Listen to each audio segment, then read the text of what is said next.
Yo semua, di kesempatan ini gua pingin nerawang, masa depan dari anime Shikakumon, episode 3 berdasarkan manganya.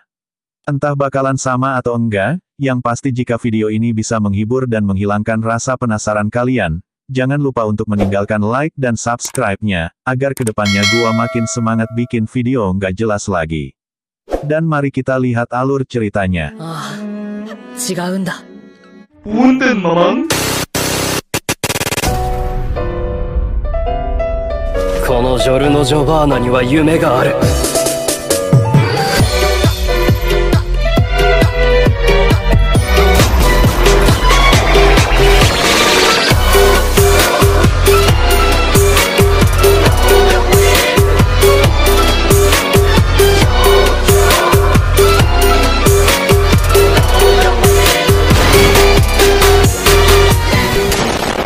Cerita bermula kembali, setelah Matias menghancurkan monster raksasa ular busur, dan di cerita manga ini, Matias lanjut menjual mayat monster yang dia kalahkan di sebuah guild. Semua orang terkejut, setelah melihat Matias mengeluarkan para mayat monster itu, dari sihir penyimpanan miliknya. Matias juga mengeluarkan batu sihir yang cukup besar, tapi Matias mengatakan, kalau sayang sekali itu nggak bisa digunakan. Andai saja batu itu lebih panjang lagi, mungkin bisa dipakai sebagai membuat penghalang kota ini. Resepsionis, Alma dan Luri langsung teriak, bilang kalau bukankah batu sihir sebesar itu sudah cukup bagus. Lalu nggak lama kemudian, muncul seseorang yang membawa surat dari kepala akademi, isinya mengatakan jika di sana ada anak yang namanya Matias, menyuruh guild agar gak terlalu menghiraukannya, karena banyak kejadian gak normal di sekitarnya. Mereka pun keluar dari guild mendapati 750 koin hasil penjualan, dan Matias mengatakan akan membaginya masing-masing 250 koin. Alma dan Luri langsung teriak konyol, jangan bercanda, kau cukup membaginya sesuai aturan kontribusi. Matias hanya diam mendengarnya, asal mereka tahu saja, Matias belum pernah mempunyai party selama ini. Dan tiba-tiba, nggak lama kemudian Matias merasakan sebuah keberadaan iblis. Tentunya kalian ingat dua sosok iblis yang ada di bawah dungeon, tempat Matias mengalahkan ular busur.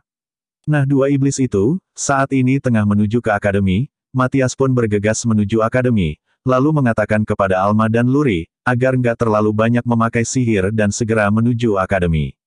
Dua iblis ini pun sampai di depan akademi, membicarakan tentang perintah dari tuan mereka yang bernama Ashuril, mengenai kematian Devilis di akademi ini, dan pembicaraan mereka juga menyangkut tentang para siswa yang mulai menggunakan sihir tanpa rapalan.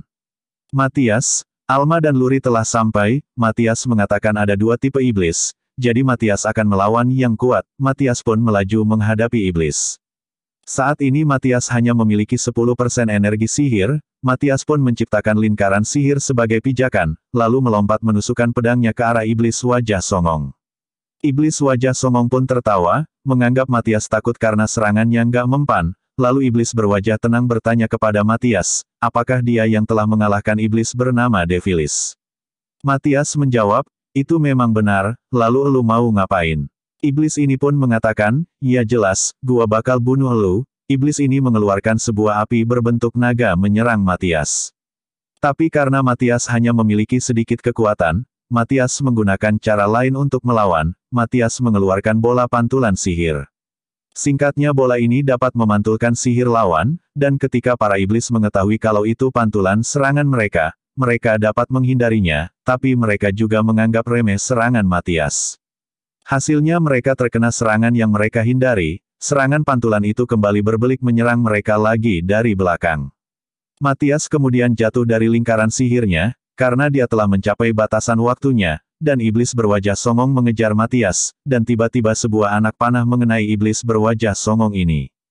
Tapi ya panah selema itu nggak ngaruh bagi mereka, dan para iblis ini pun menertawakannya, lalu iblis berwajah songong mengejar Alma dan Luri. Nah jadi sebenarnya itulah rencana mereka sebelumnya, agar fokus terhadap pertarungan satu lawan satu, Matias menyerahkan iblis lemahnya kepada Alma dan Luri. Sin kembali kepada iblis di hadapan Matias, saat ini tengah merapalkan sihir berskala besar, bahkan bola sihir pantulan milik Matias juga akan lenyap saat menyentuhnya. Tapi rapalan sihir itu akan memakan waktu yang cukup lama, jadi selagi proses masih belum selesai, Matias melempar bola sihirnya, dan sihir itu pun lenyap.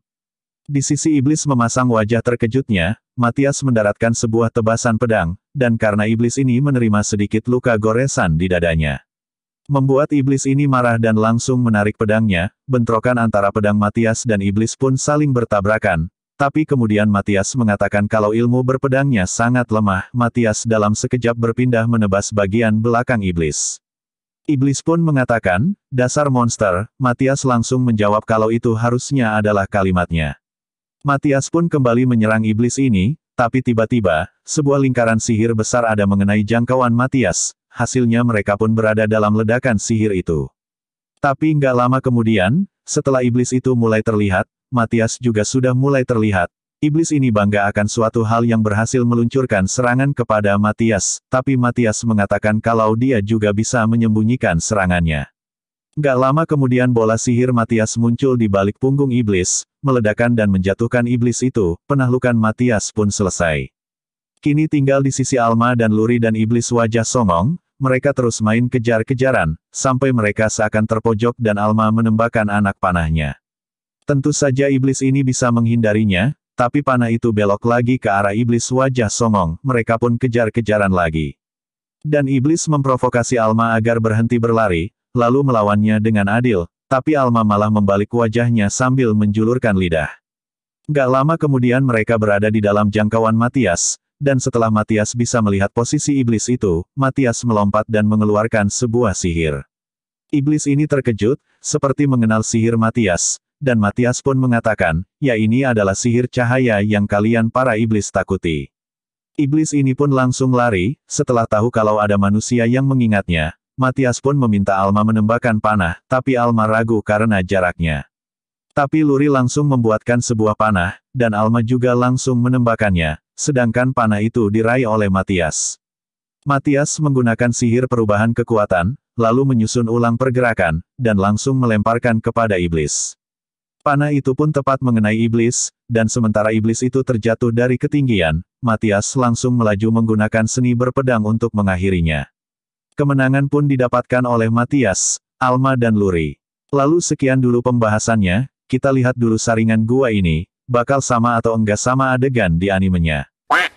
Dan mungkin cukup sekian untuk pembahasan kali ini, kita akan lanjutkan ceritanya di video berikutnya.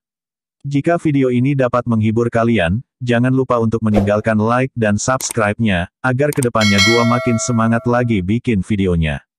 Dan jika ada salah kata selama pembahasan mohon dimaafin, dan gua, Senku Anime, pamit nidurin diri, lalu biarin Mamang Diablo yang nutup videonya.